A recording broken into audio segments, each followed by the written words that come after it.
Sarah Bennett's hands shook as she crumpled the letter, tears freezing on her cheeks in the bitter Montana wind.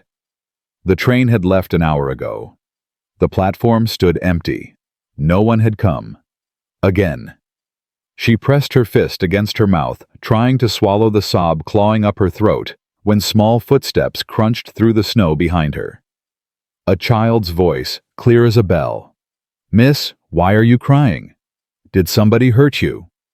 Before we begin, if stories of second chances and found families touch your heart, subscribe to Wild West Love Stories. Stay until the end to see how Sarah's journey unfolds, and comment below with your city so we can see how far this story travels across the world. Sweetwater Valley, Montana Territory, October 28, 1883. The snow had started at dawn. Small flakes that grew heavier as the morning stretched into afternoon. By the time the 2:15 train pulled into Sweetwater Station, the world had turned white and silent, muffling even the sound of Sarah's breaking heart. She stood on the platform alone. Her carpet bag sat at her feet, packed with everything she owned. 3 dresses, a shawl her mother had woven, a small Bible from the orphanage, and the letters. Always the letters. Promises written in careful script by men who'd sworn they wanted a wife, needed a partner, would build a life together. Until they learned the truth. Sarah pulled the latest letter from her coat pocket. The paper had gone soft from being read too many times, folded and unfolded, until the creases threatened to tear. "Dear Miss Bennett, I have a home ready and waiting, a good life to offer. Come to Sweetwater, and we'll begin again together. Yours in anticipation, Thomas Whitmore." She'd memorized every word during the 3-day train journey, had imagined his face, his voice, the home he'd described, had let herself hope one more foolish time. But Thomas Whitmore hadn't come. No wagon waited, no man called her name, only emptiness and the falling snow. From across the street, 2 young ranch hands leaned against the saloon wall watching. One elbowed the other, grinning. "That her?" the taller one said. "Yep, the half-breed mail order. Whitmore changed his mind this morning when Henderson told him about her mama. Smart man." Sarah heard every word. The wind carried voices well across empty spaces. She sat down on the wooden bench, its surface slick with ice, and let her head drop. The humiliation burned worse than the cold. 4 years, 4 engagements, 4 rejections. The first man had been kind about it at least. Had written a letter explaining that his family wouldn't accept a woman of mixed blood into their home. The second had simply disappeared, leaving her standing in a church with 40 witnesses watching her shame.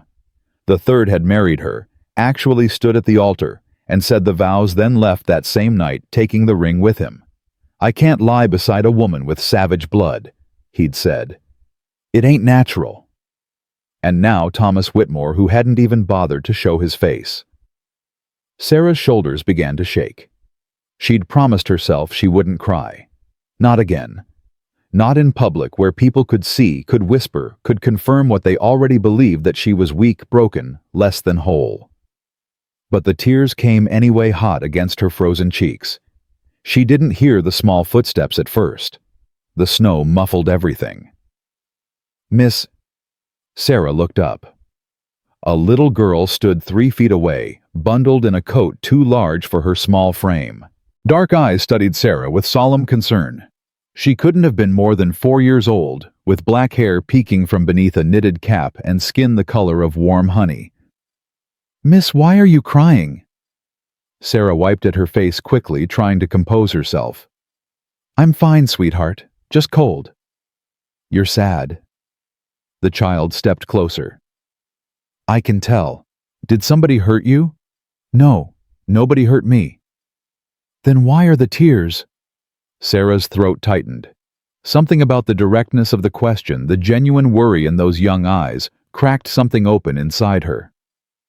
"Sometimes people just don't want you," Sarah whispered. "And that hurts worse than anything else." The little girl tilted her head, considering this. "My mama died. People said Papa should give me away because I look like her. He said no." Sarah's breath caught. "I'm glad he did." Do you have a mama? I did, once. Do you have a papa? No. Do you have anybody? Sarah shook her head slowly. The child moved closer still, until she stood directly in front of Sarah. She reached out one small, mittened hand and placed it on Sarah's gloved fingers. Can you be my mama? She asked. I need one, and you need somebody. The world seemed to stop.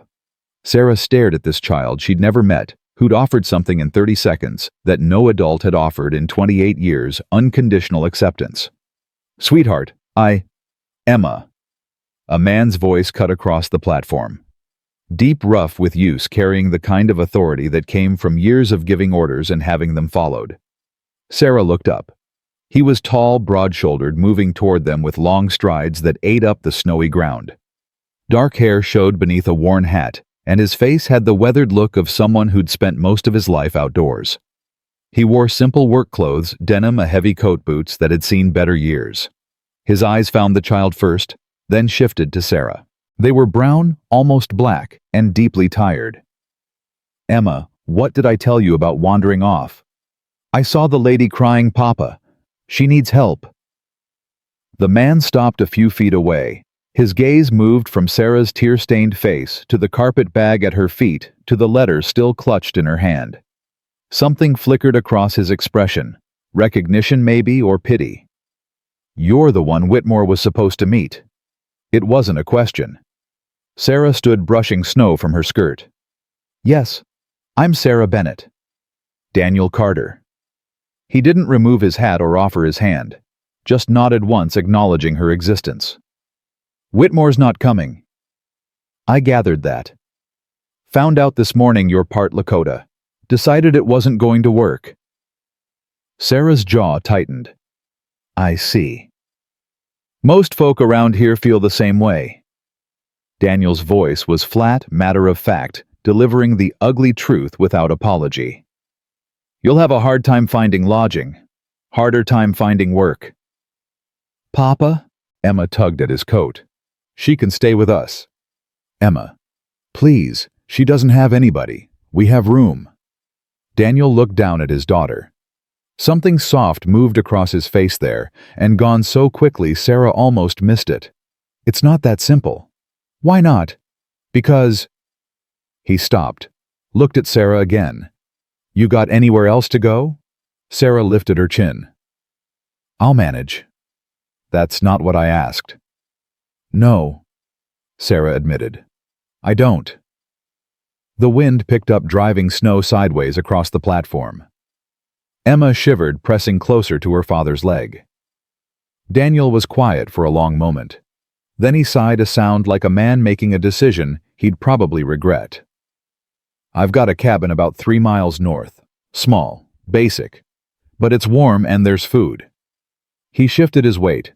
You can stay the night, get your bearings, figure out what comes next. Sarah studied him carefully. Why would you help me? Because my daughter asked me to.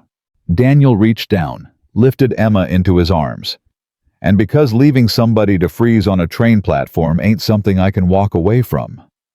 Papa knew what it's like, Emma said softly, her small hand touching Daniel's rough cheek. When nobody wants you. Daniel's expression closed off immediately. Get your bag. Sarah hesitated. Every instinct screamed caution. She knew nothing about this man, except that he had a kind daughter and was willing to offer shelter to a stranger.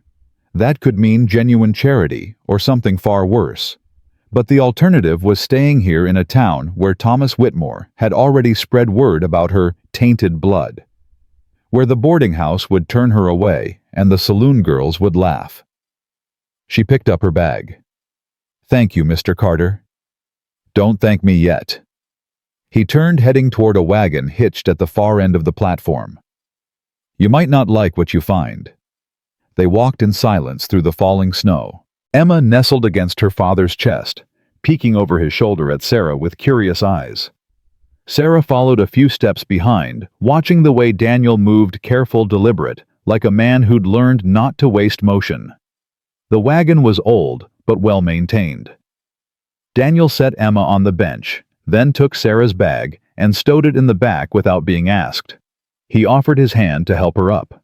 Sarah took it.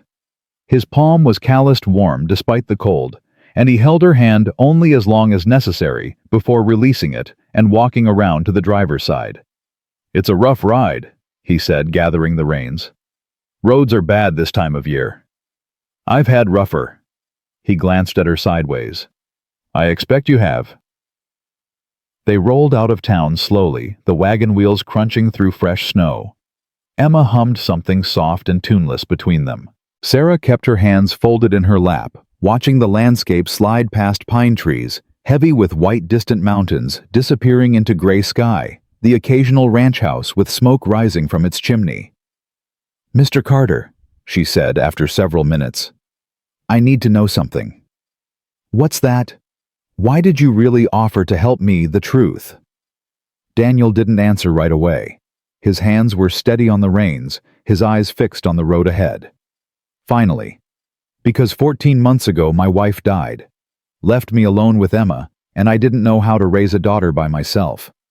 People in town said I should give her to the orphanage, said a half Apache girl needed a woman's influence, and I couldn't provide that." Sarah's breath caught. "I told them no," Daniel continued. "Told them she was mine and I'd die before I let anybody take her. But I understood what they meant. Emma needed more than I could give." He looked at Sarah, then direct and unflinching. "When I saw you on that platform, saw how those boys were treating you, I remembered how it felt to have people look at my daughter like she was less than human." "So this is pity?" "No." His voice was firm. "This is knowing what it costs to be unwanted, and choosing not to let it happen to somebody else if I can help it." Silence settled between them again. But it felt different now. Less awkward, more understanding. Emma broke it. "Are you going to stay forever?" she asked Sarah, her voice hopeful. "Emma," Daniel started. "I don't know, sweetheart," Sarah said gently. "I don't know what's going to happen next. But you'll stay tonight." "Yes, tonight." "Good." Emma smiled, a bright, unguarded thing that made Sarah's chest ache. "I can show you my rocks. I collect pretty ones." "I'd like that very much." The cabin appeared slowly through the snow, a small structure of rough-hewn logs with a stone chimney and a narrow porch. Smoke rose from the chimney in a steady stream. A barn stood nearby, weathered but solid. Chickens scattered as the wagon approached, squawking their displeasure. Daniel pulled the wagon to a stop and jumped down. He reached up for Emma first, swinging her to the ground, then offered his hand to Sarah again. "Welcome to the Carter Ranch," he said dryly. "Such as it is." Sarah stepped down her boots, sinking into several inches of snow. The cabin looked even smaller up close. One window facing the front shutters painted dark green. A door that hung slightly crooked on its hinges. But smoke meant fire. Fire meant warmth. And warmth was more than she'd had any right to expect today. "Come on," Daniel said, heading toward the door, with Emma running ahead. "Let's get inside before we all freeze." The interior was dim and sparse. One main room with a fireplace taking up most of the far wall, a table with 3 mismatched chairs, a narrow bed against the left side. Hooks on the wall held coats and a few cooking implements. A rocking chair sat near the fire, a basket of mending beside it. It was clean, though. Swept floors, organized shelves, no dishes piled in the wash basin. "There's only one bed," Daniel said, hanging his hat on a hook.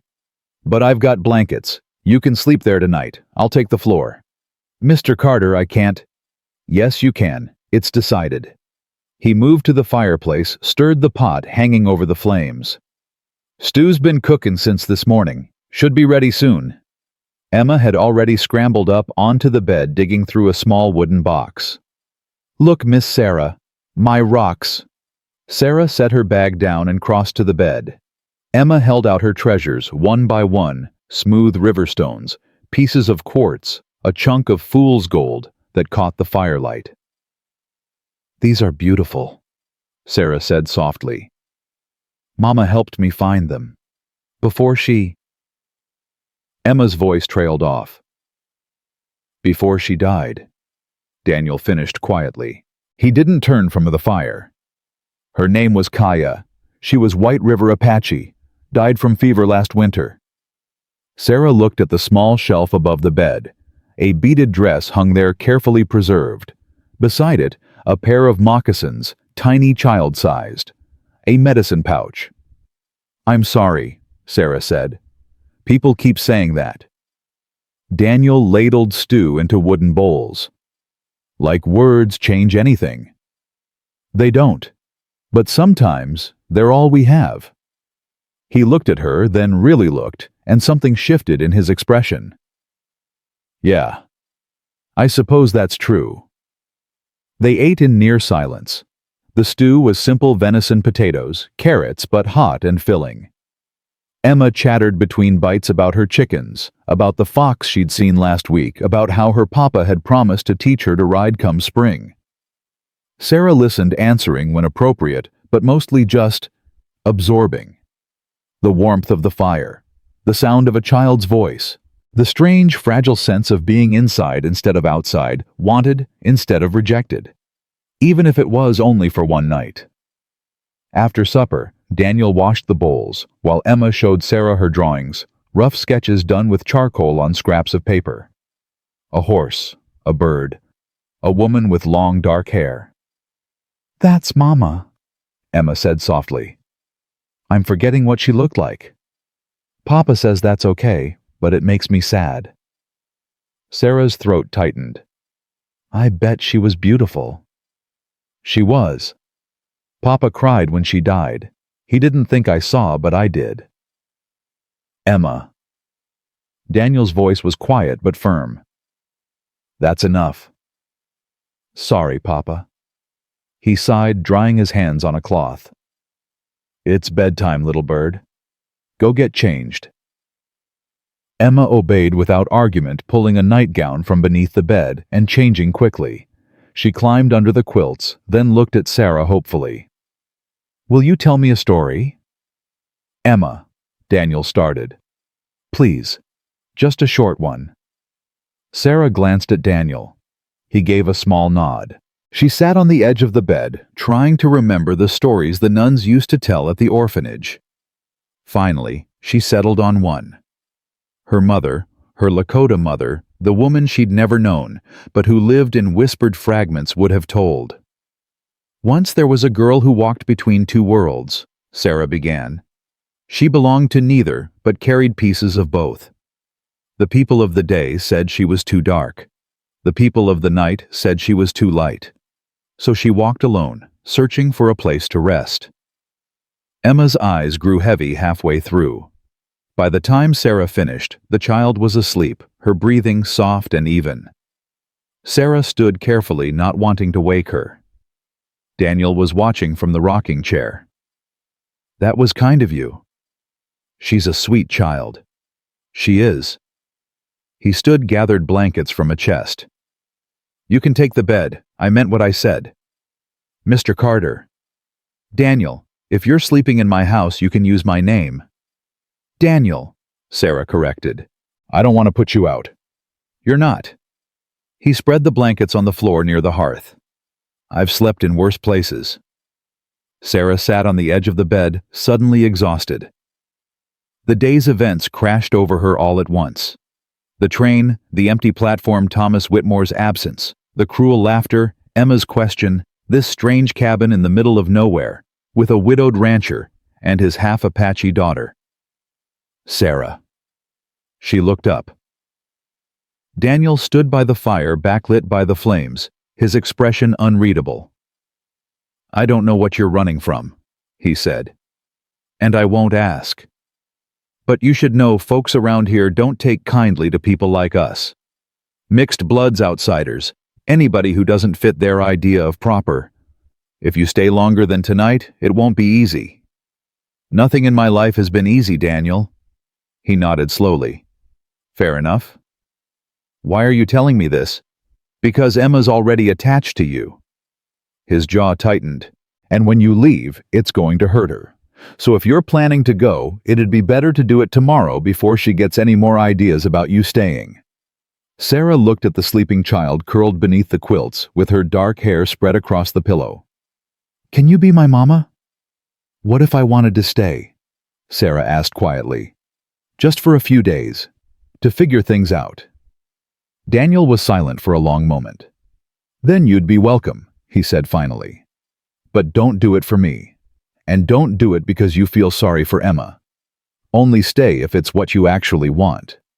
And if I don't know what I want, then I guess you've got a few days to figure it out." He settled onto his makeshift bed, turning his back to give her privacy. Sarah changed into her nightgown behind the cover of the blanket, then slipped beneath the quilts beside Emma. The child shifted in her sleep, instinctively curling closer to Sarah's warmth. Outside, the wind howled. Snow tapped against the window like restless fingers. Inside, the fire crackled low. And for the first time in longer than she could remember, Sarah fell asleep feeling something other than alone. Even if it was only temporary. Even if it was only pretend. Even if tomorrow she'd wake up and have to leave. Tonight, she belonged somewhere, and that was enough. Sarah woke to the sound of an axe biting into wood. The fire had burned down to embers during the night, and pale gray light filtered through the window. Emma still slept beside her, one small hand curled against Sarah's shoulder. Outside, the rhythmic thunk-thunk-thunk continued steady and methodical. She slipped from beneath the quilts carefully, not wanting to wake the child. The floor was cold against her bare feet as she crossed to the window and looked out. Daniel stood in the yard splitting firewood. He'd already cleared a path from the cabin to the barn, snow piled high on either side. His breath came in white clouds, and even from here, she could see the tension in his shoulders, the way he brought the axe down, with more force than necessary. A man working out something he couldn't say aloud. Sarah dressed quickly behind the privacy of a blanket, then added wood to the fire. The flames caught and grew, pushing back the morning cold. She found cornmeal in a tin on the shelf, a jar of preserved berries, eggs in a basket near the door. She was mixing batter for Johnny cakes when Daniel came inside, carrying an armload of split wood. He stopped when he saw her at the stove. "You don't have to do that." "I know." Sarah poured batter onto the hot griddle. "But you fed me last night. Seemed only fair to return the favor."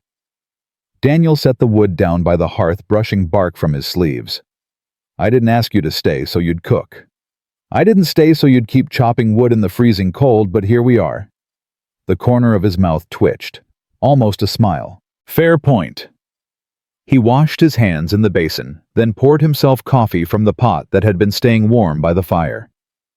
For a while they worked in companionable silence, Sarah cooking, Daniel setting the table, both of them moving around the small space with the careful awareness of strangers sharing close quarters. Emma woke when the smell of food filled the cabin.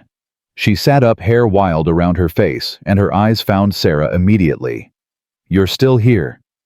"I'm still here." The smile that broke across Emma's face was pure sunlight. Breakfast was simple, but good. They ate together at the small table, Emma chattering about her plans for the day, while Daniel listened with the patience of a man used to a child's endless questions. "Can Miss Sarah help me collect eggs, Papa?" "If she wants to." Emma turned to Sarah hopefully. "Do you want to?" Sarah looked at this little girl who'd asked her to be a mother before even knowing her name, and something warm unfurled in her chest. "I'd love to." After breakfast, Sarah helped Emma into her coat and mittens. The child's excitement was contagious as they trudged through the snow toward the chicken coop, Emma pointing out animal tracks and explaining which hens were friendly and which ones pecked. "That one's Bessie, she's mean, and that's Clover. She's my favorite because she lets me pet her. And that one's Papa's favorite, but he won't say so because he says chickens aren't for petting, they're for eggs." Sarah laughed, the sound surprising even herself. "Does your Papa pet Bessie when you're not looking?" "Sometimes, I've seen him." Emma giggled, then stopped suddenly, looking up at Sarah with those solemn dark eyes. "Do you like it here?" The question landed heavier than it should have. "I like you," Sarah said carefully. "And your Papa's been very kind." "But do you like it enough to stay?" Sarah knelt in the snow, bringing herself eye level with the child. "Emma, sweetheart, I can't just stay. Your papa has a life here, and I'd be intruding." "But Papa said you could stay a few days." "A few days isn't forever." Emma's lip trembled. "Why not?" "Because—" Sarah struggled for words a 4-year-old would understand. "Because people can't just move into other people's homes. It doesn't work that way." "Mama did. Papa said she just showed up one day by the river and never left." Sarah's throat tightened. "That was different." "Why?" "Because your papa loved your mama. He could love you too." The innocence of it nearly broke Sarah's heart. "Oh, sweetheart, it's not that simple." But Emma had already moved on, distracted by a chicken that had escaped the coop. She chased after it, laughing, and the moment passed. They collected eggs together, Emma explaining the proper way to reach under a hen without getting pecked. Sarah listened, letting the child's voice wash over her, trying not to think about how easy it would be to pretend this was her life. This cabin, this child, this quiet morning routine. When they returned inside, Daniel was repairing a harness at the table. He looked up as they entered, snowflakes melting in Emma's hair. "How many eggs?" "7," Emma announced proudly. "And Miss Sarah only got pecked once." "That's better than I do most mornings." Sarah set the basket down, flexing her sore hand. "Bessie has strong feelings about strangers." "Bessie has strong feelings about everyone." Daniel set aside the harness. "Emma, go wash up. Your hands are filthy." Emma obeyed, skipping toward the wash basin while humming under her breath. Daniel stood crossing to where Sarah stood by the door. Up close, she could see the fine lines around his eyes, the silver starting to thread through his dark hair at the temples. He couldn't have been more than 35, but he carried himself like someone much older. "She's getting attached," he said quietly. "I can see it happening." "I know. If you're planning to leave tomorrow, you should tell her tonight. Give her time to prepare." Sarah met his gaze. "What if I'm not planning to leave tomorrow?" Something flickered in his expression. "Then what are you planning?" "I don't know yet." Sarah pulled off her mittens, fingers still stinging from the cold. "But I need to figure out what comes next. Whether I try another town, look for work, write to the orphanage, and ask them to take me back." "The orphanage?" "Where I grew up. The nuns said I'd always have a place there if I needed it. Teaching the younger girls, helping in the kitchen." She tried to keep her voice steady. "It's not much of a life, but it's something."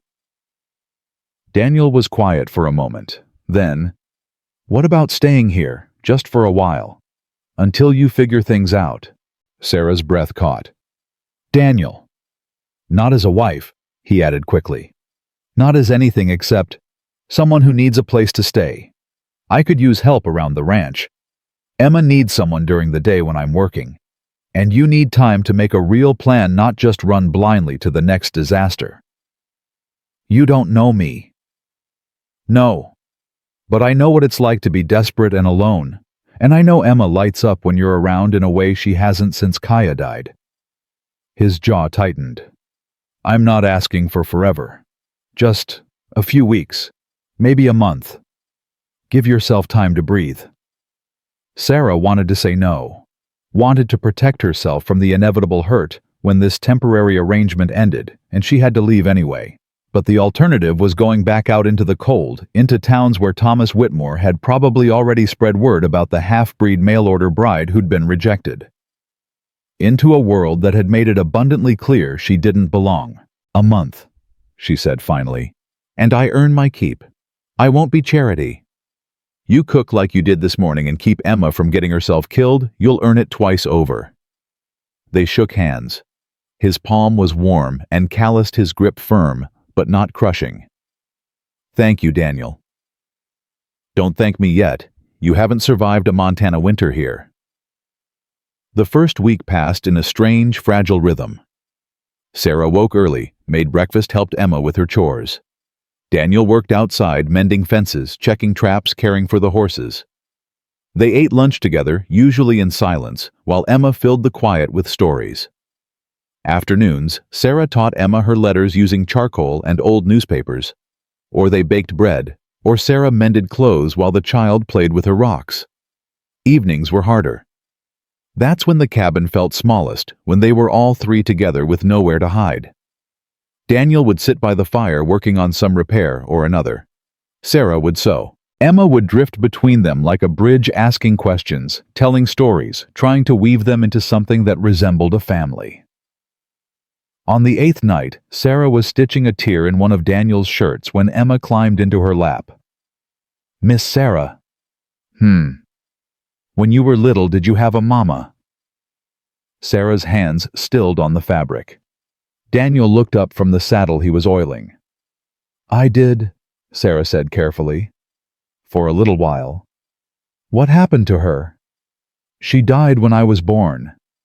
But there was a woman at the orphanage who took care of me, Sister Margaret. She was kind." "Did she love you?" Sarah's throat tightened. "I think so. In her way." Emma was quiet for a moment, her small fingers tracing the pattern on Sarah's skirt. "Do you miss her?" "Every day." "I miss my mama every day too." Emma's voice was small. "Sometimes I can't remember her face anymore. Just pieces. Her hands. Her voice singing.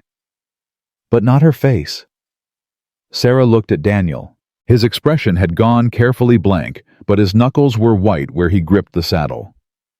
"That's normal, sweetheart," Sarah said gently. "When people leave us, sometimes the memories fade. But that doesn't mean they weren't real. Doesn't mean they didn't matter. Papa says Mama's watching from the stars. I'm sure she is. Do you think she likes you?" The question caught Sarah off guard. "What?" "Mama, do you think she likes that you're here, taking care of me?" Sarah glanced at Daniel again. He'd set down the saddle, his full attention on this conversation now. "I think," Sarah said slowly, "that your mama would want you to be happy and safe. And if having me here helps with that, then yes, I think she'd be glad." Emma nodded, satisfied. She yawned, nestling deeper into Sarah's arms. "Will you tell me another story? About the girl who walked between two worlds?" Sarah had been telling that story in pieces all week, adding new chapters each night. Emma never tired of it. Once, Sarah began, her voice soft. The girl came to a village at the edge of a great forest. The people there were afraid of her because she was different. They whispered behind their hands and turned away when she approached. Emma fell asleep before the story ended. Sarah carried her to the bed, tucked the quilts around her small body, brushed dark hair from her forehead. When she turned back, Daniel was watching her. "You're good with her." "She's easy to love." "Not for everyone." He stood crossing to the window.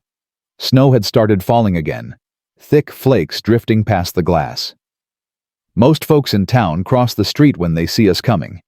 They don't say it to my face, but I hear the whispers. Half-breed, savage's daughter. Should have been left with her mother's people." Sarah moved to stand beside him. "People fear what they don't understand." "And do you fear it?" "Fear what?" "This." He gestured vaguely. "Mixed blood, walking between worlds like your story, never quite belonging anywhere." Sarah was quiet for a long moment, watching the snowfall. "I don't fear it," she said finally. "I am it. My father was Irish, a railroad worker who thought my mother was beautiful enough to take but not human enough to marry. My mother was Lakota. She died bringing me into this world, and I've spent every day since trying to figure out where I fit." Daniel turned to look at her. "Did you ever figure it out?" "No. But I stopped apologizing for it." Something shifted in his expression. Understanding, maybe, or recognition. "Kaya used to say the same thing," he said quietly. "That she wouldn't apologize for who she was, wouldn't make herself smaller to make other people comfortable." He smiled, sad and distant. First time we met, I was half dead from a bullet wound, bleeding out by the river. She found me, dragged me to her camp, spent 3 days nursing me back to life. What happened then? I fell in love with her. Simple. Direct. Didn't matter that we couldn't speak the same language. Didn't matter that my family disowned me when I brought her home. Didn't matter that the town treated her like she was less than the horses. His voice roughened. She was the strongest person I ever knew. And when she died... He trailed off, jaw tight. Sarah waited. When she died, Daniel continued, I didn't think I'd survive it. Emma was barely 3. I didn't know how to braid hair or sing lullabies or answer the 1,000 questions she asked every day. I just existed, went through the motions, kept her alive. You did more than that. You kept her safe, loved. That's everything. Maybe. He looked at Emma sleeping peacefully across the room. But she needed more than I could give. Still does. The words hung between them, heavy with implication. Sarah knew what he was really saying. What he couldn't quite bring himself to ask. Daniel. I'm not asking you to stay forever, he said quickly. I know that's not what this is. But while you're here, if you could just be there for her. The way Kaya would have been. Just for a little while. Sarah's chest ached. I can do that. Thank you. They stood in silence, watching the snow accumulate on the windowsill. Outside, the world turned white and quiet. Inside, something unspoken settled between them. Not love, not yet, but the beginning of trust. The beginning of something that might, given time, become more. But neither of them said it aloud. On the 10th day, Emma woke with a fever. Sarah noticed first. The child had been quieter than usual at breakfast, picking at her food, and when Sarah touched her forehead, the heat nearly burned. Daniel? He was at her side instantly, his hand replacing Sarah's on Emma's brow. His face went pale. No, not again. It's probably just a cold, Sarah said, trying to keep her voice calm. Children get fevers all the time? That's what I thought with Kaya. His hand shook. Just a fever. Just a chill. And then... Emma whimpered, curling into a ball. Papa, I don't feel good. Daniel scooped her up, carried her to the bed, his movements jerky with panic. We need to get her to town. Find the doctor. Daniel, listen to me. Sarah gripped his arm. The roads are barely passable. It'll take hours to get there and she's burning up now. We need to bring the fever down here. I don't know how, but I do. He looked at her desperate and terrified. My father, Sarah said quietly, was a medicine man among the Lakota. Before he died, he taught the nuns at the orphanage. They taught me. She moved to her bag, pulled out bundles of dried herbs she'd brought from the last town. I can help her, Daniel, but you need to trust me. If she dies, she won't. Sarah met his gaze, steady and sure. I won't let her. For a moment, he just stared at her. Then he nodded once sharp. Tell me what you need. Sarah worked quickly. She boiled water, steeped willow bark, and yarrow, crushed feverfew into a paste. Daniel followed her instructions without question, fetching cold water from the well-tearing cloth into strips holding his daughter, while Sarah coaxed bitter tea past her lips. Emma cried, fighting the medicine, but Sarah was patient and persistent. I know it tastes awful, sweetheart, but it'll help. I promise. I want Mama. Emma sobbed. Daniel's face crumpled. I know, little bird. I know. Hours passed. The fever climbed higher. Emma's skin burned, her breathing turned shallow, and Daniel paced like a caged animal, hands clenching and unclenching. This isn't working, he said roughly. We should have gone to town. The fever has to peak before it breaks. This is normal. Normal? She's on fire. Daniel? Sarah caught his hands, forced him to look at her. I know you're scared, but panicking won't help her. I need you to stay calm. Can you do that? He took a shuddering breath. Nodded. Good. Now go get more cold water. We need to keep the compresses fresh. He obeyed, grateful for something to do.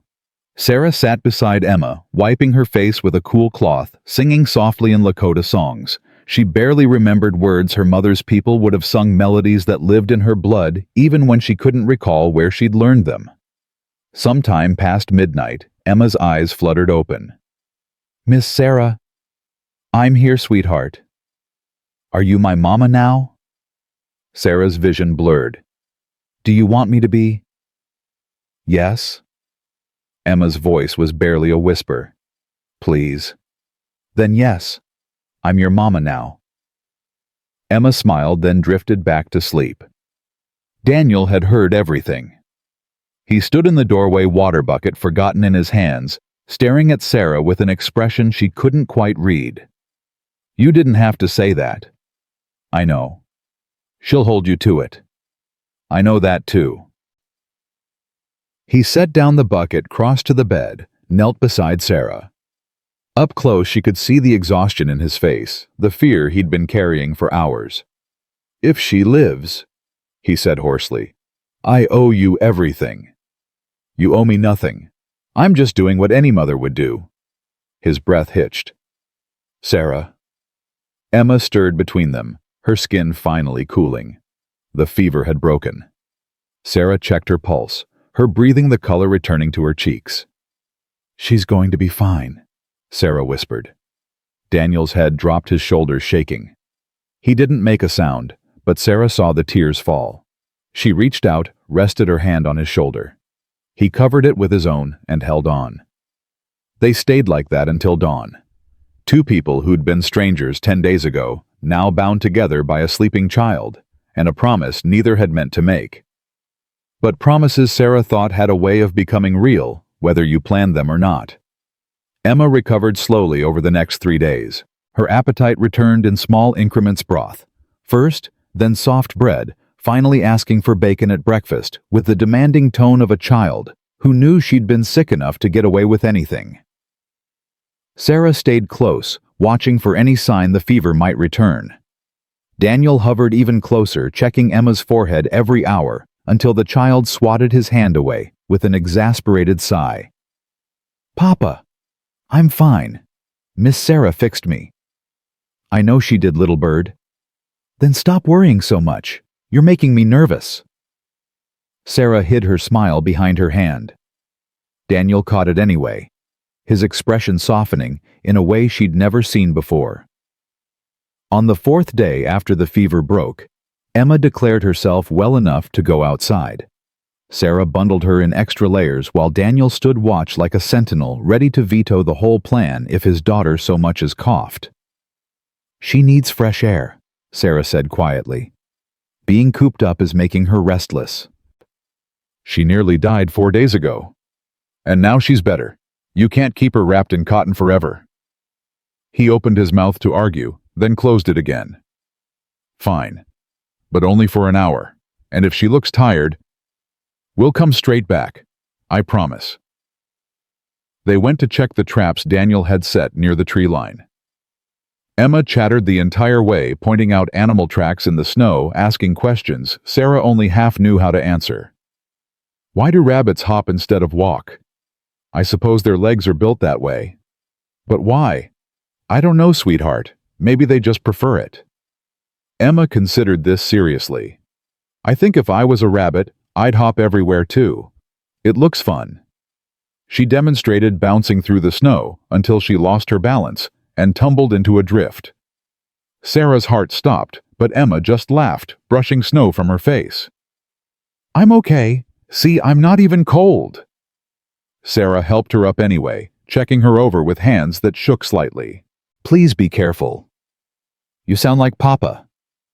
Your papa's a smart man. Emma grinned. Are you going to marry him? The question landed like a stone in still water. What makes you ask that? Because you act like Mama did, taking care of me, taking care of him, and he looks at you the way he used to look at her. Sarah's throat went tight. Emma, I wouldn't mind.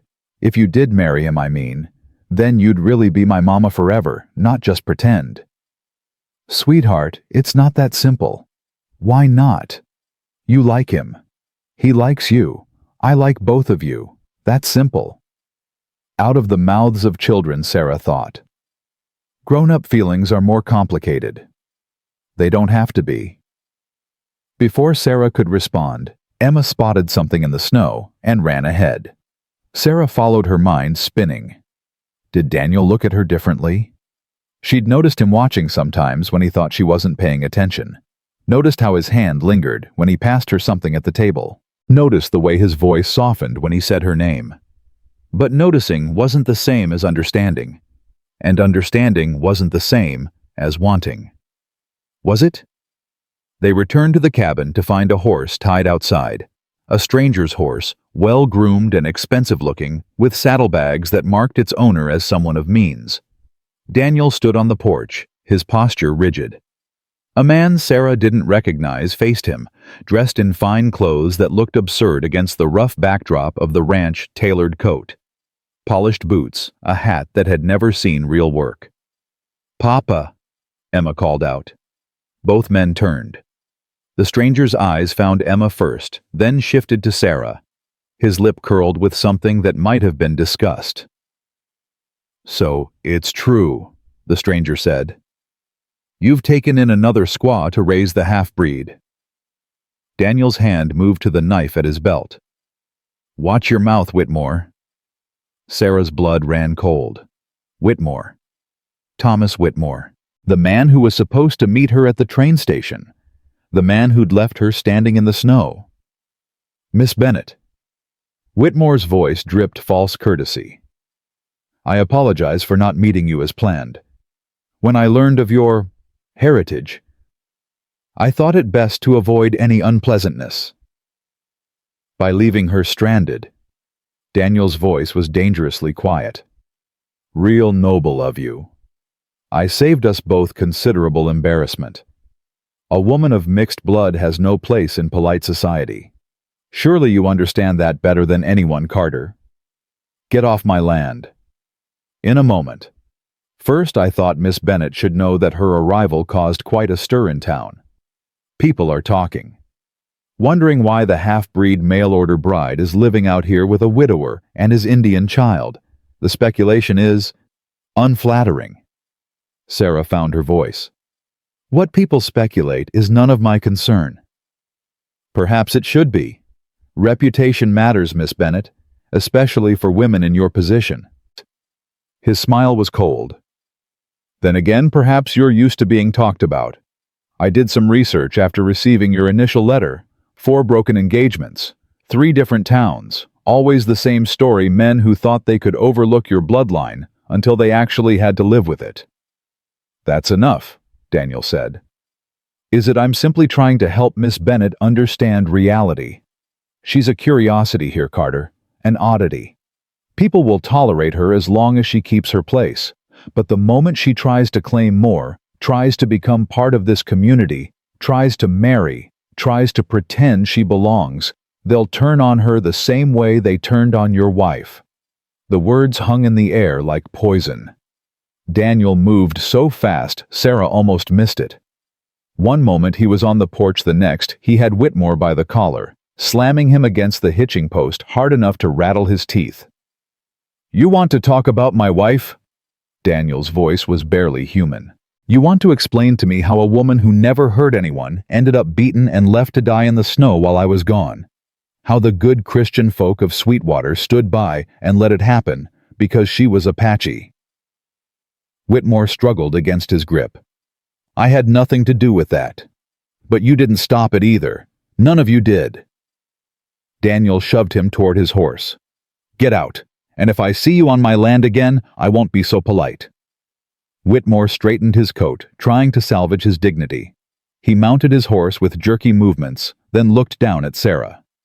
"You could have had a good life, Miss Bennet, a real home, but you chose this." He gestured at the cabin with contempt. "I hope it's worth the shame." He rode off before anyone could respond. Emma pressed against Sarah's side, trembling. Sarah wrapped an arm around her, automatically holding her close while watching Daniel's back. His shoulders heaved with each breath, hands clenched so tight his knuckles had gone white. "Daniel, take Emma inside. Daniel, please. Inside, now." Sarah obeyed, guiding Emma through the door. The child was crying silently, the way children did when they'd learned that making noise only made things worse. "It's all right, sweetheart. Your papa's just upset." That man was mean. Yes, he was. Is it true? What he said about Mama? Sarah's heart broke. She knelt in front of Emma, taking the child's small face in her hands. "Your Mama was brave and beautiful and strong, and sometimes people fear strength in others. They fear what they don't understand, so they hurt it." "Did they hurt her because of me? Because I'm half—" "Oh, sweetheart, no. They hurt her because they were cruel. That's not your fault. It's never been your fault." Emma threw her arms around Sarah's neck, sobbing properly now. Sarah held her, rocking slightly, making the soft shushing sounds mothers had made since the beginning of time. The door opened. Daniel stood in the doorway, snow dusting his shoulders. He looked hollowed out, like something vital had been carved from his chest. "Emma, go wash your face. Then bed." "But it's not even dark yet." "Bed." His tone left no room for argument. Emma obeyed, casting worried glances back at both adults as she went to the wash basin. Sarah stood slowly. "Daniel, don't. We need to talk about this." "There's nothing to talk about. Whitmore's a bastard. We knew that already. He's spreading rumors. Let him." "Daniel, this affects Emma. It affects you, and whether you like it or not, it affects me too. If people think, what, that you're my mistress, my housekeeper, my next Indian wife." His laugh was bitter. "People will think what they want regardless of the truth. That's what they do. So we just let them. What choice do we have? Ride into town and explain that you're here because my daughter asked you to stay, that we're not sleeping together. We're just two broken people trying to survive the winter." They won't believe it. They don't want to believe it. Sarah flinched. "Is that what we are? Just broken people surviving?" He finally looked at her, really looked at her, and the pain in his eyes nearly undid her. "I don't know what we are, Sarah. I know Emma loves you. I know you saved her life. I know I'm grateful you're here." He dragged a hand through his hair. "But Whitmore's right about one thing. You deserve better than this. Better than being whispered about. Better than being associated with a man whose wife was murdered by his neighbors. That's not... It is. You want the whole ugly truth, fine." He moved to the window, staring out at the gathering darkness. "I went into town for supplies. Took me 3 days. When I came back, the door was open. Snow everywhere. Kaya was lying in the yard. They'd dragged her outside, beaten her. Someone said she'd been stealing from the general store. Someone else said she'd cursed a child who got sick. All lies. All excuses to do what they'd wanted to do from the beginning, get rid of the Indian woman corrupting Daniel Carter's soul." Sarah's hand went to her mouth. "Emma was hiding under the table." Daniel continued, his voice flat. 3 years old. Watching through the window while her mother died. She didn't speak for 2 months after. Just stared. Like the words had died with Kaya. Oh God. Daniel. I buried Kaya beneath the cedar tree. Told myself I'd keep Emma safe no matter what. That I'd never let anyone hurt her the way they hurt her mother. He turned to face Sarah. And then you showed up. And Emma smiled again. Started talking again. Started hoping again. And I let it happen because I was selfish enough to want that for her. There's nothing selfish about wanting your daughter to be happy. There is when it puts a target on your back. His eyes were fierce. Whitmore came here to warn you, to scare you off before you get too comfortable. Because if you stay, if you become part of our lives, they'll do to you what they did to Kaya. And I can't. His voice cracked. I can't bury another woman I care about. I won't." The admission hung between them. Sarah crossed to him slowly. He didn't move as she approached, didn't flinch when she reached up to touch his face. "I'm not Kaya," she said quietly. "And I'm not some fragile thing that'll break the first time someone's cruel. I've survived 28 years of cruelty, Daniel. I know how to endure. You shouldn't have to. Neither should you. Neither should Emma. But here we are." She let her hand drop.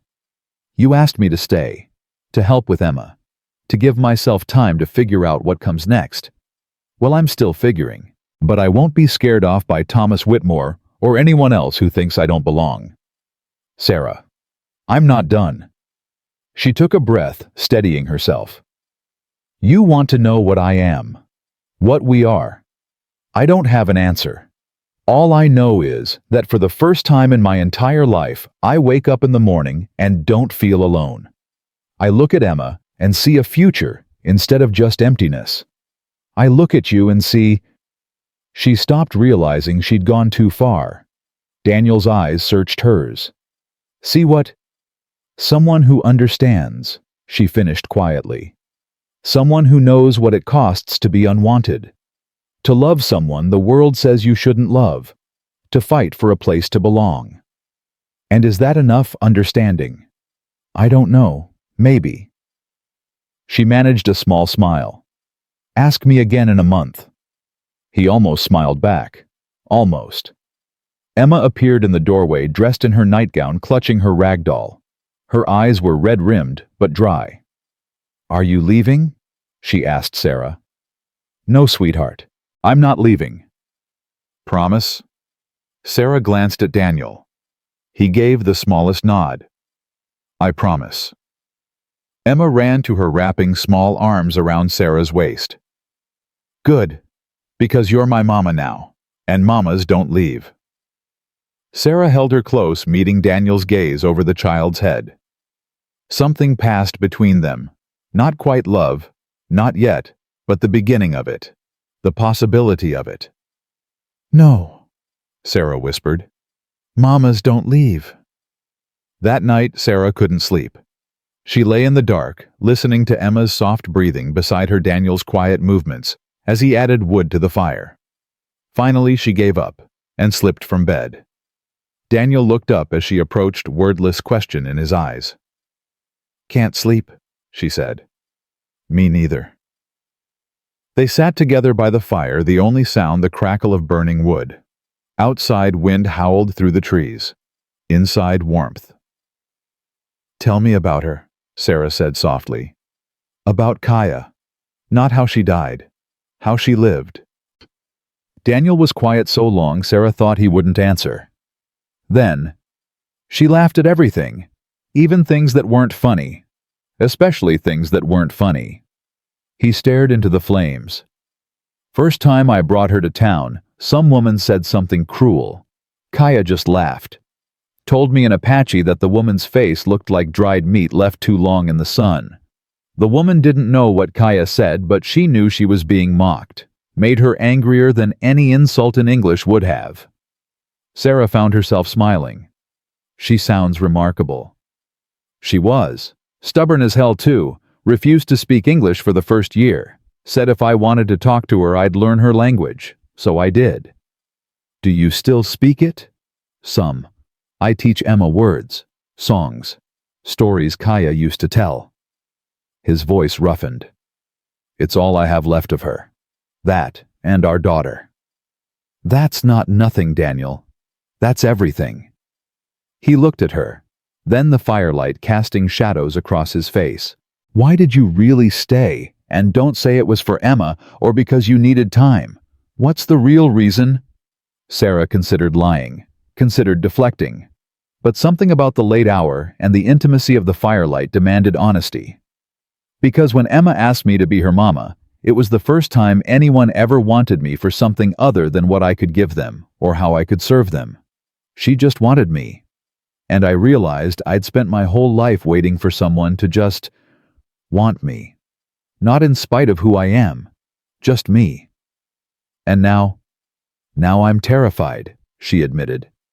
Because wanting something is dangerous. It means you can lose it. And I've lost everything before. I don't know if I can survive losing this too. Daniel shifted closer. Not touching, but near enough that she could feel his warmth. I know that fear, he said. I live with it every day. Every time Emma runs outside. Every time she gets too close to the horses. Every time someone from town looks at her the wrong way. I'm terrified I'll lose her the way I lost Kaya. But you keep going. Because what's the alternative? Lock her inside forever, teach her to be afraid of living. He shook his head. Kaya would have hated that. She used to say fear is just love that hasn't learned to fight yet. Sarah's throat tightened. She was right. They sat in silence, shoulders almost touching, watching the fire burn down to embers. Neither moved to add more wood. Neither wanted to break the spell of this moment, this fragile, honest thing growing between them. Sarah. Yes. I meant what I said earlier. About caring. About not wanting to bury another woman. He paused. But I need you to know that if you stay, it won't just be for Emma. It'll be for me too.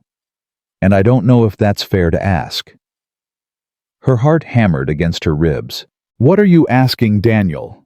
I'm asking if there's a chance that this us could be more than just two people surviving together. More than just convenience or necessity. He finally looked at her. I'm asking if you feel it too. She did.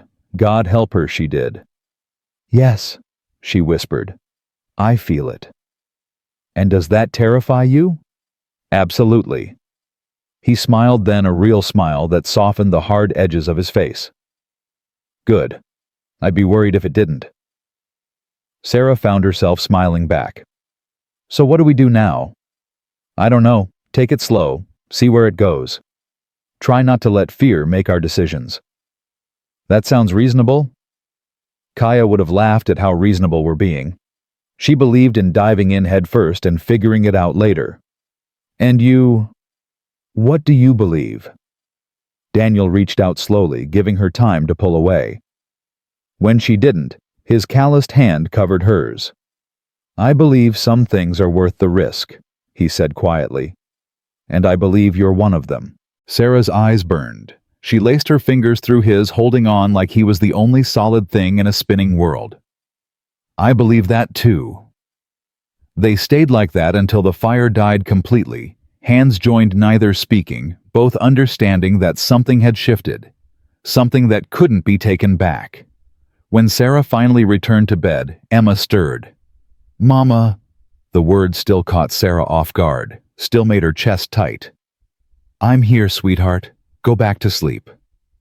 Were you talking to Papa? Yes. Is he happy now? Sarah thought about Daniel's smile, the way his hand had felt in hers, the possibility stretching out before them like unmarked snow. I think he might be. Emma snuggled closer. Good. You make him happy, like Mama used to. Sarah kissed the top of her head, breathing in the child's sweet scent. Sleep now.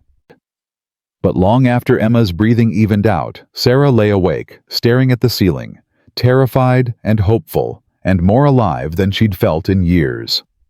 Across the room, Daniel sat in the rocking chair watching over both of them, and for the first time since Kaya died, he let himself imagine a future that didn't hurt. Morning came with unexpected warmth.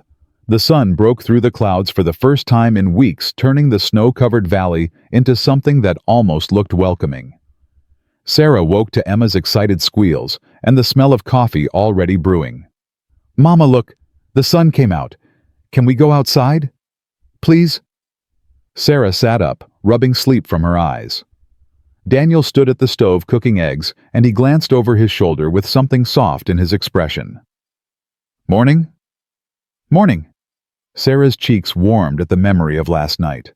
His hand in hers. The words they'd spoken.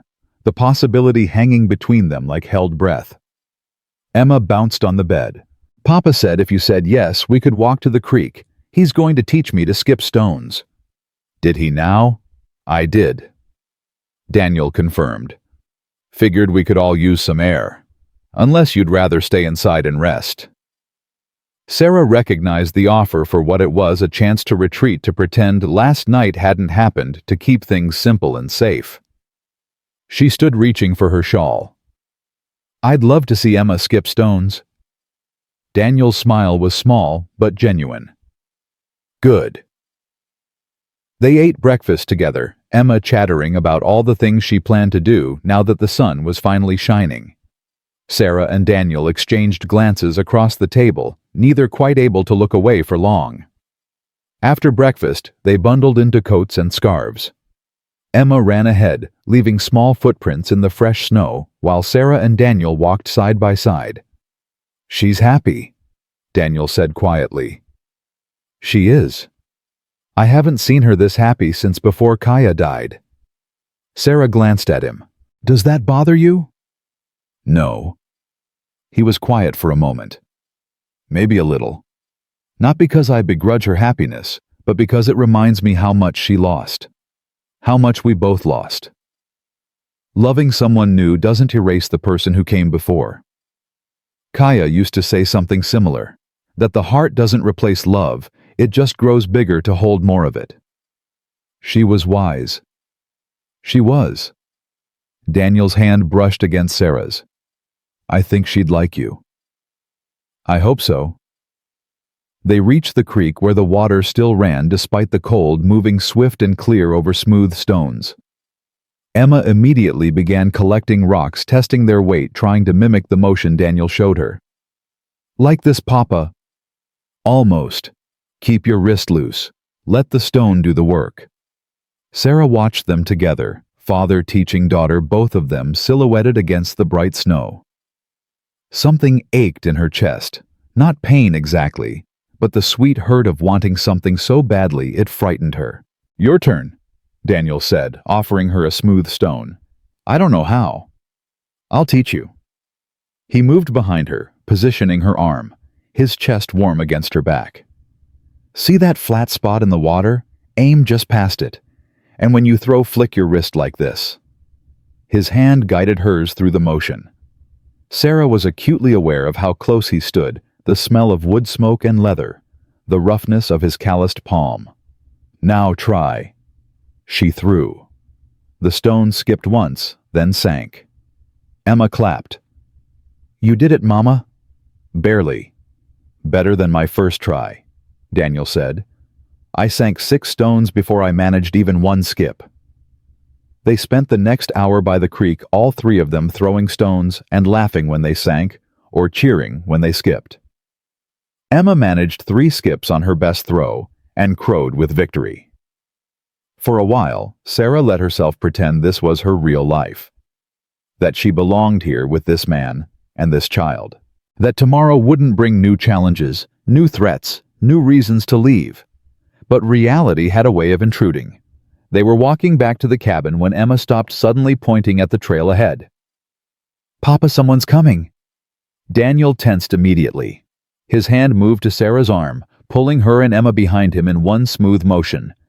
2 riders approached through the snow. As they drew closer, Sarah recognized them, the ranch hands who'd been laughing at her that first day at the train station. They reined in their horses a few yards away. The taller one tipped his hat mockingly. Carter, heard you were harboring the mail-order bride Whitmore rejected. What I do on my own land ain't your concern, Stevens. It is when it affects the whole town. Whitmore's been talking. Says the woman's living in sin with you. Says the child's being raised by another squaw just like the last one. Daniel's voice went deadly quiet. Get off my land. We're just passing along a message from the town council. They want the woman gone. Say she's a bad influence. The town council can go to hell. Stevens laughed. Figured you'd say that. That's why they sent us with a proposal. You got 3 choices, Carter. Send the woman packing, marry her proper, and make it legitimate. Or face consequences. What kind of consequences? The second rider spoke up. Kind where folks stop buying your horses, stop trading with you, make it real hard to survive out here alone. Sarah stepped forward before Daniel could respond. I'll leave. Sarah, Daniel started. No, this is my fault. I won't let you and Emma suffer because of me." Stevens grinned. "Smart woman. Knew she'd see reason." "Like hell," Daniel said. "Nobody's going anywhere." "Then you're choosing the hard way." "I'm choosing my own damn life. And if the town council has a problem with that, they can come tell me themselves instead of sending boys to do their dirty work." Stevens's expression darkened. "You're making a mistake, Carter. Won't be my first. Now get gone before I forget my manners." The riders exchanged glances, then wheeled their horses around. But before they left, Stevens called back over his shoulder. "Your wife died because she didn't know her place, Carter. Be a shame if history repeated itself." Daniel started forward, but Sarah grabbed his arm. "Don't. They're trying to provoke you. They're threatening you." "I know, but fighting them won't help." He was shaking with fury, but he let her hold him back. They watched the riders disappear into the trees. Emma pressed against Sarah's side. What did they mean about history repeating? Daniel knelt in front of his daughter. "They're just being cruel little bird. Don't pay them any mind." "But why don't they like us?" "Because some people are afraid of anything different, and fear makes them mean." Emma looked at Sarah.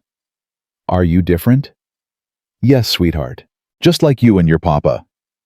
"I like being different." Sarah managed a smile despite the fear clawing at her throat. "Me too." But as they walked back to the cabin, the rider's words echoed in her mind. Send the woman packing. Marry her proper. Face consequences. 3 choices. None of them simple. That evening, after Emma had fallen asleep, Sarah and Daniel sat at the table in tense silence. The fire crackled, wind rattled the shutters. Everything felt fragile, like glass about to shatter. "I should go," Sarah said finally. "No. Daniel, they threatened you. Threatened your livelihood. Let them. I don't need the town's business to survive." "Yes, you do. You have Emma to think about. You can't just—" "I can and I will." He leaned forward, eyes intense. "I won't let them bully me into sending you away. I won't let them decide who belongs in my life. This isn't about pride. It's exactly about pride and principle, and not letting the same people who killed Kaya dictate my future." His voice roughened. "They took her from me once. I'll be damned if I let them take you too." Sarah's breath caught. "Daniel. Unless you want to leave, if you're done with this with us, then say so. I won't force you to stay. But don't leave because of fear. Don't let them win that way." "I'm not afraid for myself. I'm afraid for Emma. For you. And I'm afraid of waking up one morning and finding you gone. Of Emma asking where you went and not having a good answer." He reached across the table, taking her hand. "I'm afraid of losing this before we even figure out what this is." Sarah's eyes burned. "What are we doing, Daniel, really?" "I don't know. But I know I care about you. Know I want you here. Know that when I think about the future now, you're in it. That's not enough to build a life on. Isn't it Kaya and I started with less? We couldn't even speak the same language. But we had caring, had wanting, had choosing each other every day, even when it was hard.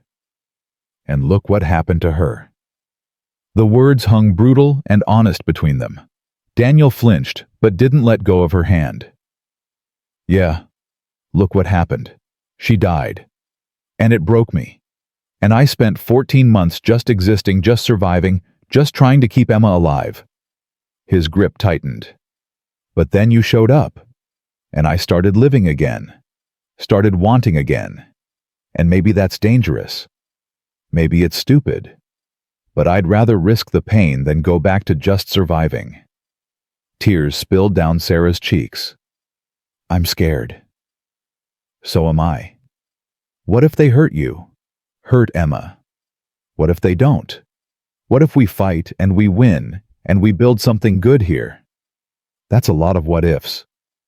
"Life's nothing but what ifs, Sarah. The question is which ones you're willing to bet on. She looked at their joined hands, his weathered and scarred, hers smaller, but just as marked by hard living. Two people who'd survived things they shouldn't have survived. Two people who'd been unwanted, cast aside, told they didn't belong. Two people who'd found each other anyway. "I don't want to leave," she whispered. "Then don't." "But the town council can go straight to hell. We'll figure it out." "How?" He was quiet for a moment. "Then, we give them what they want. We make it legitimate." Sarah's heart stopped.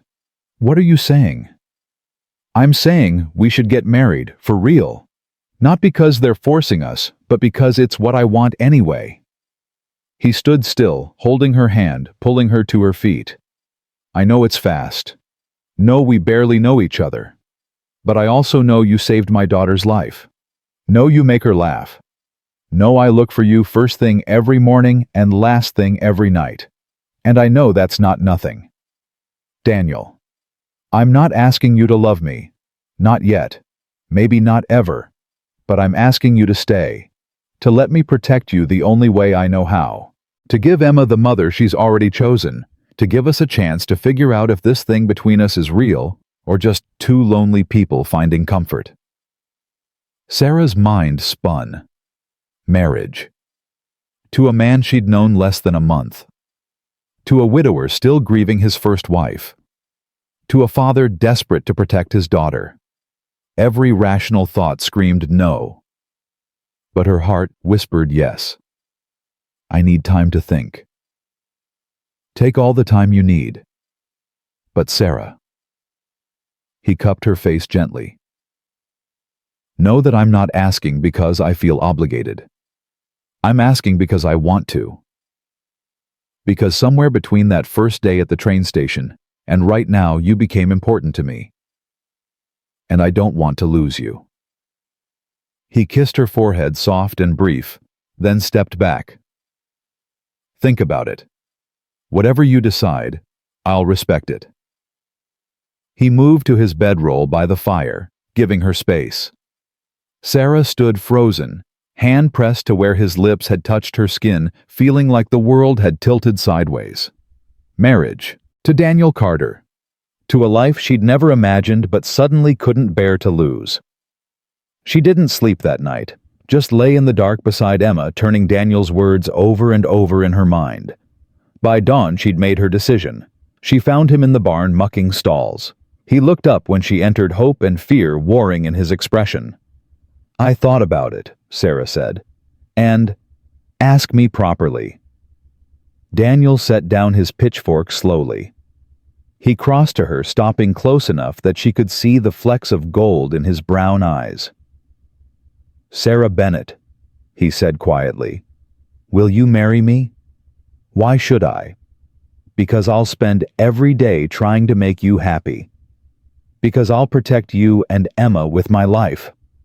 Because I'll never take you for granted or make you feel less than whole." He paused. "And because I think maybe given time we could love each other. Really love each other. You think maybe? I'm not good with words, but I know what I feel, and I feel more for you than I thought I'd ever feel for anyone again." Sarah stepped closer. "What if I said I already love you a little bit, enough to be terrified of it?" His breath caught. "Then I'd say you're braver than I am. Or more foolish. Maybe both." She reached up, touching his rough cheek. "I'll marry you, Daniel Carter. Not because the town council says I should. Not because I'm desperate or alone. But because Emma needs a mother. And because you need someone who understands. And because I'd rather fight beside you than run away alone. That's enough. For now. We'll figure out the rest as we go." He pulled her into his arms, holding her like she was something precious and breakable. Sarah let herself lean into his strength, breathing in the scent of hay and leather and home. "When?" he asked against her hair. "Soon. Before I lose my nerve. Before the town council makes good on their threats." That too.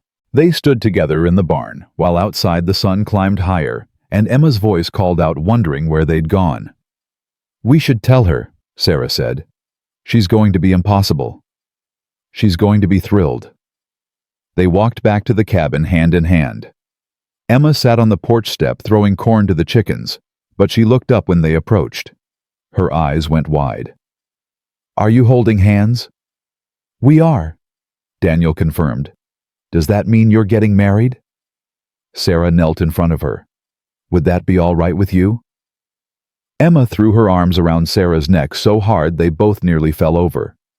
Yes, I told you you'd be my mama forever. Sarah held her close, laughing through tears. Yes, sweetheart, forever. When are you getting married? Daniel crouched beside them. Soon. Maybe next week. We'll go to town, find the reverend, make it official. Can I wear my good dress? You can wear whatever you want, little bird. Emma pulled back, looking between them with shining eyes. This is the best day ever. Sarah met Daniel's gaze over their daughter's head. He smiled a real smile, unguarded and almost boyish. Yeah, he said softly. I think maybe it is. The next week passed in a blur of preparation. Sarah altered the one good dress she owned, adding lace from an old petticoat. Daniel rode to town to speak with Reverend Walsh, returning with news that the Reverend would perform the ceremony, despite the town council's disapproval. He said any man brave enough to love openly deserves God's blessing, Daniel reported. And any woman willing to fight for family deserves respect. He sounds like a good man. He is. One of the few left in Sweetwater. Emma helped Sarah practice braiding her hair, chattering about how beautiful the wedding would be. Her excitement was infectious, driving away some of Sarah's lingering doubts. But the night before they were meant to ride to town, those doubts came rushing back. Sarah stood on the porch watching stars emerge in the darkening sky. Daniel joined her 2 cups of coffee in his hands. Nervous? He asked. Terrified? Me too. Really? I'm marrying a woman I've known less than a month. A woman I've never even kissed properly. A woman who could still change her mind and leave. He sipped his coffee. Yeah, I'm terrified. I won't leave. I know. But the fear doesn't care about logic. They stood in comfortable silence, shoulders touching. Daniel, After we're married, where will I sleep? The question hung between them. Wherever you want, he said finally. We can add a partition to the cabin, give you privacy, or... He trailed off. Or we can figure it out together, like everything else. Sarah's cheeks warmed. That's not much of an answer. It's the only honest one I've got. I won't push you, Sarah. Won't expect anything just because we speak vows. This marriage can be whatever we need it to be. And what do you need? He looked at her, then eyes dark and serious. I need you safe. Need Emma happy. Need to know that when I wake up tomorrow, and the next day, and the day after that, you'll still be here. That's all. For now. And later. Later maybe I'll need more. Maybe you will too. But we'll cross that bridge when we come to it. Sarah nodded, understanding and grateful for his patience. I should sleep, she said. Big day tomorrow. Sarah. She turned back. Thank you, Daniel said quietly. For saying yes. For staying. For choosing us. Thank you for asking. She went inside, leaving him on the porch with his coffee and his thoughts. Tomorrow, she'd become Sarah Carter. Tomorrow, everything would change. Tomorrow, she'd finally belong somewhere. And if her hands shook as she lay down to sleep, if her heart raced with equal parts fear and hope, if tears dampened her pillow well, that was between her and the darkness. Emma stirred beside her. Mama? I'm here, sweetheart. Are you happy? Sarah thought about Daniel's proposal, about his rough hands and gentle eyes, about the way he looked at Emma like she was his entire world, about how he'd offered Sarah a place in that world without asking her to be anything other than herself. Yes, she whispered. I'm happy. Good, Me too. Emma drifted back to sleep, her small hand finding Sarah's beneath the covers. And Sarah lay awake until dawn, holding her daughter's hand and trying to believe that tomorrow wouldn't end in heartbreak. But deep down in the part of her that had survived 4 rejections and 28 years of being unwanted, she knew better than to trust in happy endings. Tomorrow would bring joy or sorrow. Tomorrow would make her Sarah Carter or leave her Sarah Bennett forever. Tomorrow would either save her or break her completely. And all she could do was wait for sunrise and hope that this time, this one-time love would be enough. Dawn broke cold and clear. Sarah dressed in her altered gown with shaking hands, Emma bouncing around the cabin like an overexcited puppy. "You look beautiful, Mama. Like a princess." "I look like a woman in an old dress with new lace." "Same thing," Emma insisted. Daniel appeared in the doorway, freshly shaved, wearing clothes Sarah had never seen before. Dark trousers, a pressed shirt, a vest that looked almost new. He stopped when he saw her and something flickered across his face. "You look like I'm about to make either the best or worst decision of my life. I was going to say beautiful, but that works too." They loaded into the wagon in nervous silence. The ride to town felt both endless and far too short. Emma chattered the entire way, oblivious to the tension radiating between the two adults. Sweetwater came into view, smoke rising from chimneys, people moving along the main street. Sarah's stomach clenched.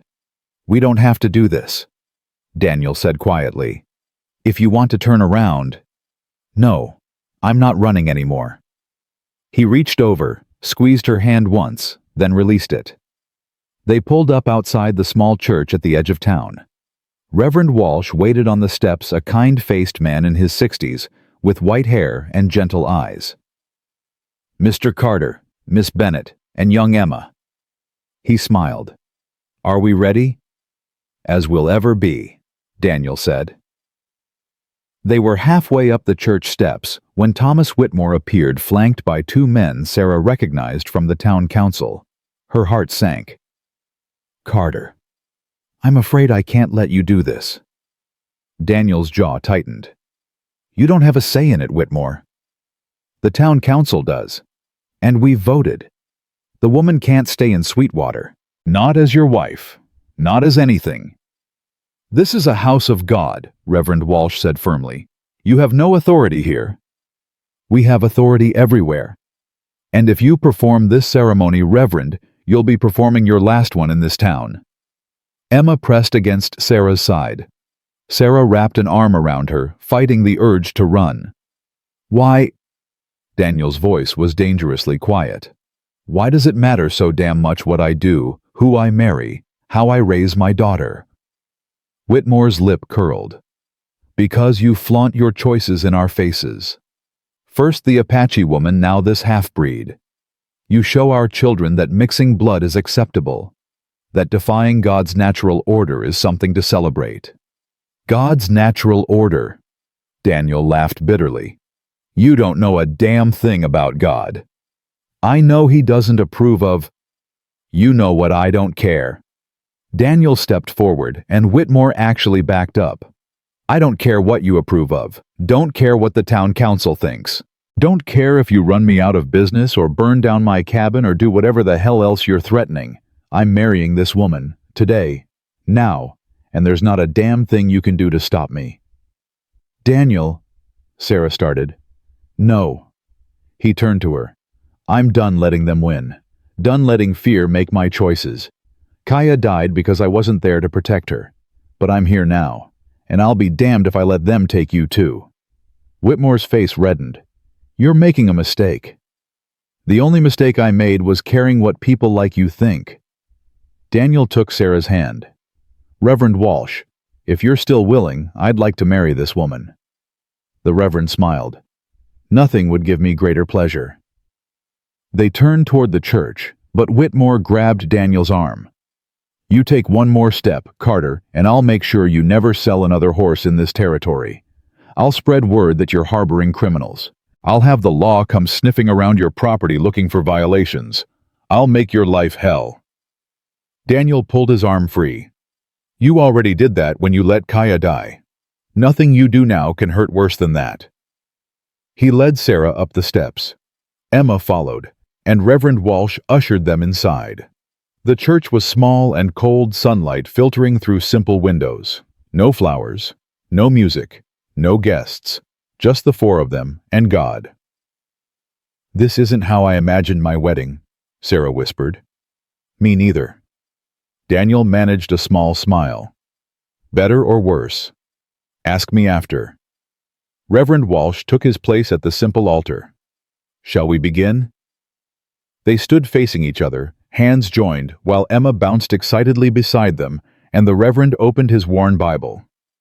Dearly beloved, we are gathered here in the sight of God to join this man and this woman in holy matrimony. Marriage is not to be entered into, lightly but reverently soberly, and in the knowledge that love is the greatest of all gifts. Sarah's hands trembled. Daniel's grip steadied them. Do you, Daniel Carter, take this woman to be your lawfully wedded wife, to have and to hold from this day forward for better or worse, for richer or poorer, in sickness and in health, until death do you part? I do. His voice was clear and certain. And do you, Sarah Bennett, take this man to be your lawfully wedded husband, to have and to hold from this day forward for better or worse, for richer or poorer, in sickness and in health, until death do you part? Sarah looked at Daniel, really looked at him, saw the fear he was trying to hide, saw the hope he was trying not to feel, saw a man who'd lost everything and was somehow brave enough to try again. I do. Then by the power vested in me by God and the territory of Montana, I now pronounce you husband and wife. Reverend Walsh smiled. You may kiss your bride. Daniel hesitated. They hadn't discussed this part. Sarah made the decision for both of them. She rose on her toes and pressed her lips to his brief, chaste but real. When she pulled back, his eyes were dark and unreadable. Hello, husband, she whispered. Hello, wife. Emma shrieked with joy, throwing her arms around both of them. You did it. You're married. You're really married. Reverend Walsh chuckled. Congratulations to all three of you. May God bless your family. They signed the marriage certificate. Daniel's handwriting rough but legible. Sarah's surprisingly elegant, despite her shaking hands. Emma insisted on signing too, her name a crooked scrawl at the bottom. There, Daniel said, straightening. It's done, legal and binding. No going back now, Sarah agreed. Would you want to? She thought about Thomas Whitmore waiting outside, about the town council's threats, about everything that could still go wrong. No, she said honestly. I wouldn't. They stepped out of the church together. Whitmore still waited, arms crossed, jaw tight with fury. You're fools, he spat. Both of you. Maybe, Daniel said. But we're married fools, and that's all that matters. He helped Sarah into the wagon, lifted Emma up, then climbed onto the driver's seat. Before snapping the reins, he looked at Whitmore one last time. You know what the difference is between you and me? I loved a woman the world said I shouldn't love, and when she died, I found the courage to love again. You're so busy hating people for being different that you'll never know what love actually feels like. He paused. I pity you. They rode out of town in silence, Whitmore's shouted threats fading behind them. Emma fell asleep against Sarah's shoulder halfway home. Sarah stroked her hair absently, watching the landscape roll past. You all right? Daniel asked. I just married a man I barely know, defied a town council, and made enemies I can't afford. How do you think I am? Honestly, I have no idea. She laughed despite herself. Me neither. They pulled up to the cabin as afternoon shadows lengthened. Daniel carried Emma inside and laid her on the bed without waking her. Sarah stood in the doorway, suddenly uncertain. This was her home now, her family, her life. Sarah. She turned. Daniel stood by the fire, still in his wedding clothes, looking as lost as she felt. What happens now? She asked. I don't know. I've never done this before. Not like this. You were married before. That was different. Kaya and I knew we loved each other. This, he gestured between them. This is messier, complicated. Are you regretting it already? No. Are you? I don't think so, but I'm terrified. Of what? Sarah moved closer. Of wanting this too much. Of letting myself believe it's real. Of waking up one day and finding out it was all a mistake. Daniel closed the distance between them. He cupped her face gently, thumbs brushing her cheekbones. It's real, Sarah. Maybe it's not perfect. Maybe it's not what either of us imagined. But it's real. How do you know? Because I'm scared too, and I don't get scared unless something matters. She leaned into his touch, letting her eyes close. What do we do now? We figure it out, one day at a time. That's simple. Nothing about this is simple. But we keep showing up, keep choosing each other, keep trying. Sarah opened her eyes. I can do that. Yeah. He kissed her, then longer than in the church, deeper, with more promise. Sarah kissed him back, tasting coffee and hope, and the beginning of something neither of them fully understood yet. When they broke apart, both breathing harder, Daniel rested his forehead against hers. Welcome home, Mrs. Carter. Thank you, Mr. Carter. Emma stirred on the bed, yawned, sat up, rubbing her eyes. Are you kissing? Sarah's cheeks flamed. We're married now, sweetheart. Married people kiss. Good. Papa needs more kissing. He's been too serious for too long. Daniel laughed, the sound rusty but genuine. Well, I've got a wife now. Maybe she'll help with that. I'll do my best, Sarah said dryly. They spent the evening like any other, making supper, cleaning up Emma, chattering about the wedding. But everything felt different now. Every brush of hands, every shared glance, every moment of comfortable silence. After Emma went to bed, Sarah and Daniel sat by the fire. Neither spoke for a long time. I should tell you something, Daniel said finally. Sarah's stomach clenched. What? When Kaya died, I promised myself I'd never let anyone that close again, never give someone the power to destroy me the way her death did. He stared into the flames. But then, you showed up, and Emma loved you, and I started thinking maybe it was possible to love again, to risk again. And now I'm realizing I already love you. Just a little, enough to be terrified of losing you. Sarah's breath caught. Daniel, I know it's too soon. Know you might not feel the same. But I needed you to know that this isn't just practical for me. Isn't just about giving Emma a mother or protecting you from the town council. This is about me wanting a life with you. Tears blurred Sarah's vision. I love you too. I think I started loving you the day you offered me shelter. When you could have left me in the cold, but chose kindness instead. He turned to face her fully. Yeah. So what now? Now we live. We love. We fight for this family. She took his hand. And we don't let fear win. No more running. No more running. He pulled her into his arms, holding her like she was something precious he'd thought he'd lost forever. Sarah held him back just as tightly, feeling the steady beat of his heart against her cheek. They stayed like that until the fire burned low, neither wanting to break the spell of this moment. Finally, Daniel pulled back. It's late. You should sleep. Wherever you want. Sarah looked at the narrow bed where Emma slept, then at Daniel's bedroll by the fire, then back at him. I want to sleep beside my husband, she said quietly. Something flared in his eyes. You sure? I'm sure. They moved Emma gently to one side, giving them room. Sarah lay down still in her wedding dress, suddenly shy. Daniel settled beside her, leaving space between them. "Good night, Sarah." "Good night, Daniel." But neither slept. They lay in the dark, acutely aware of each other until Sarah finally rolled over and rested her head on his chest. His arm came around her immediately.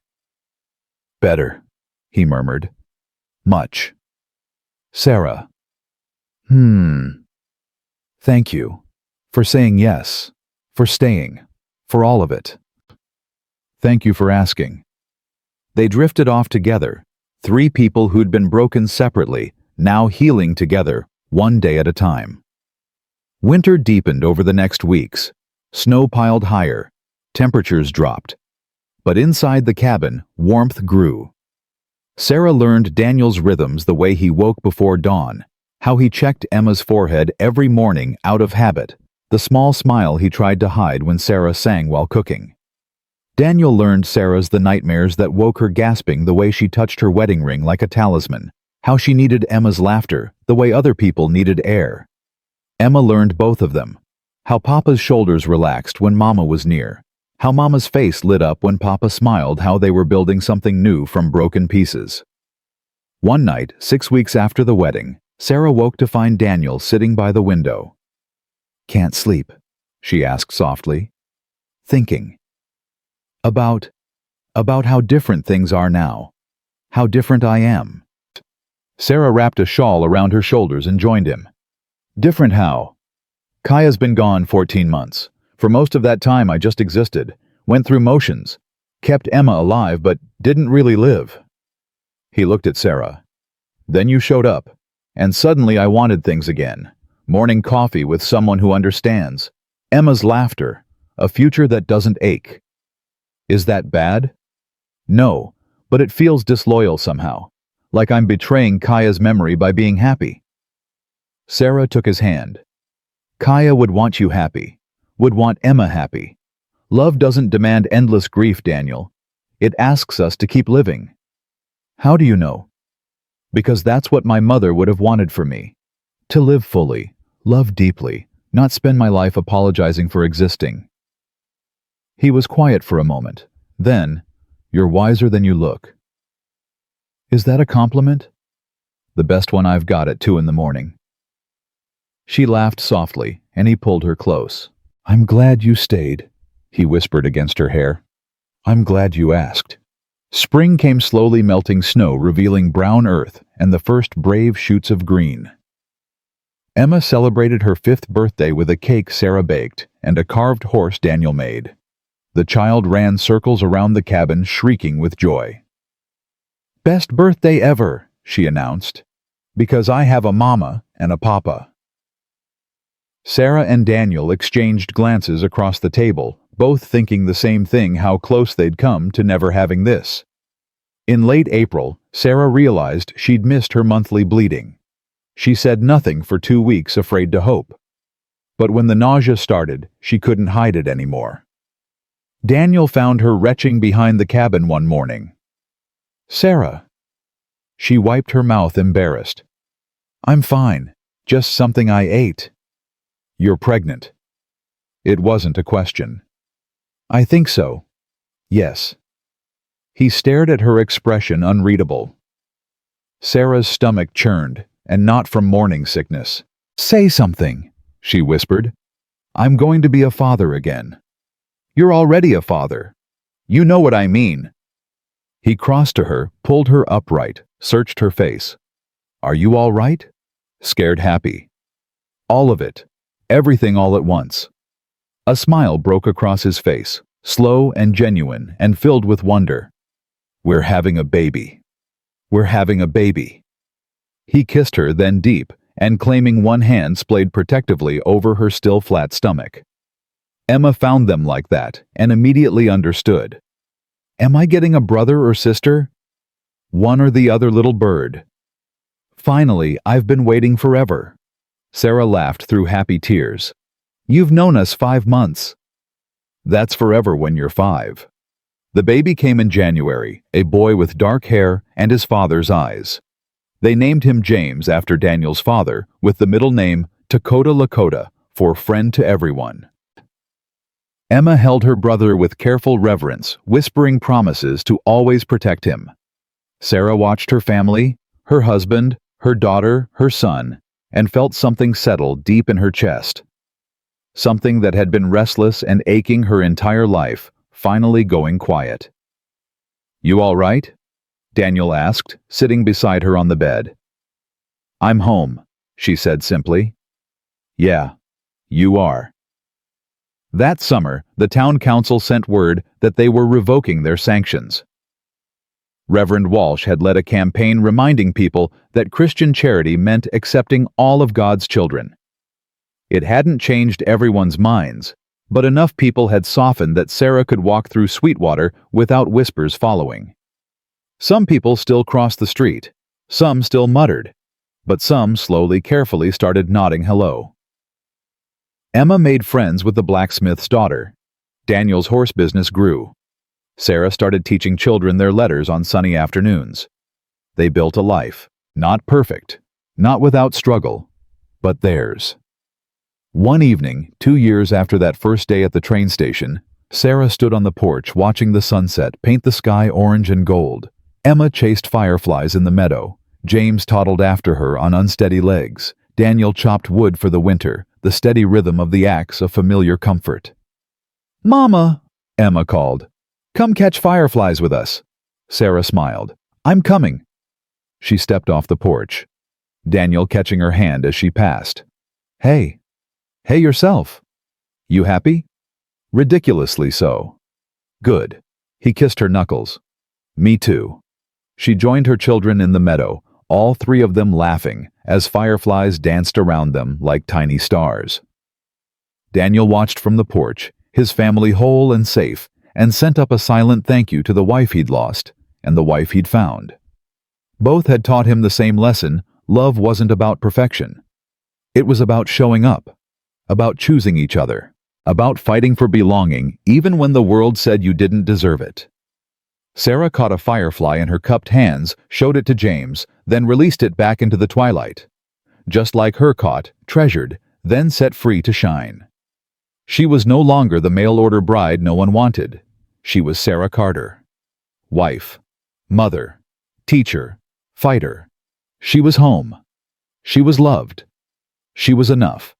And nothing, not the past, not prejudice, not fear, could take that away. Because she'd finally learned the most important truth. You don't need everyone to choose you. You just need the right people to choose you back.